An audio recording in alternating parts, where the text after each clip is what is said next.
the same thing when you think about it technically, right? It is, but one is a whole lot prettier than the other. That is fair. And probably not 85 degrees in Colorado right now. They're getting already into winter. We're waiting for fall. We've only had one real cold front thus far this season.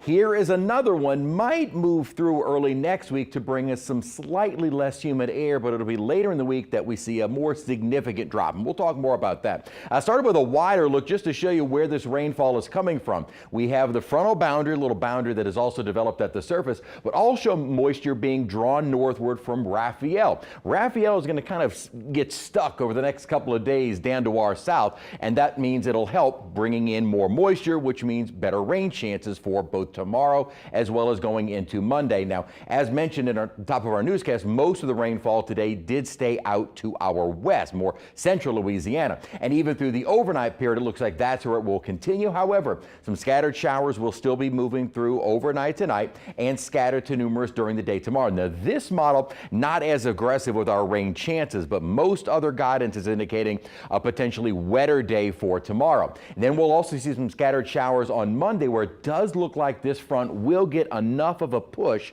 to move on through, bringing with it some slightly less humid air by Tuesday, and then another shot of drier air by the end of next week. Here's an update of radar with some very substantial rains across central Louisiana and flooding threats pretty ongoing. Now, that is not really the issue for us. There was a chance we could tap into some of that deep moisture here and see a few isolated heavier downpours, and thankfully that really was not the case. The rains that we have seen over the last couple of hours, light, moderate pockets of some heavier showers, thankfully all we can handle. And we do need the rain, but just the kind of been a nuisance rain more than anything during the weekend. Down along the coastline, not nearly as extensive, in the North Shore has been dry all day today. Now, there has been a high risk, you don't see this very often from the Weather Prediction Center, for more significant flooding. Thankfully, we haven't seen quite the significant flooding, but definitely flash flood warnings. For us through the overnight, low end threat for isolated flooding, and again for Sunday, mainly some street flooding possible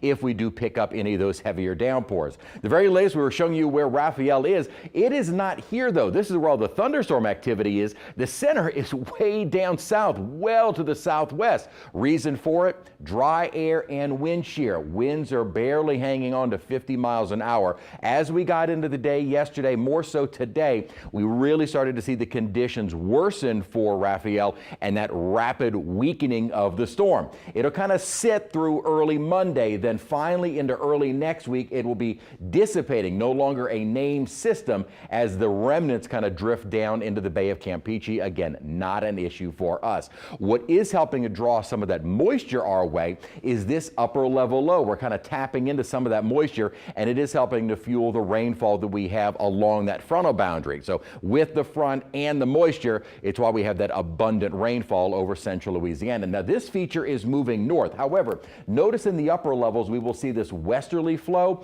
That may be what helps to push the front through for Tuesday. Again, nothing dramatic, but a slight drop in humidity. This is what we have been waiting for, however, a deeper upper trough. Now, I will be honest, this is going to be a significant drop in temperature, but the models have been in good agreement with this upper trough, at least bringing temperatures closer to where they're supposed to be. Highs in the 70s, and by the end of the week, we'll see morning lows 50s and 60s, maybe eventually some 40s.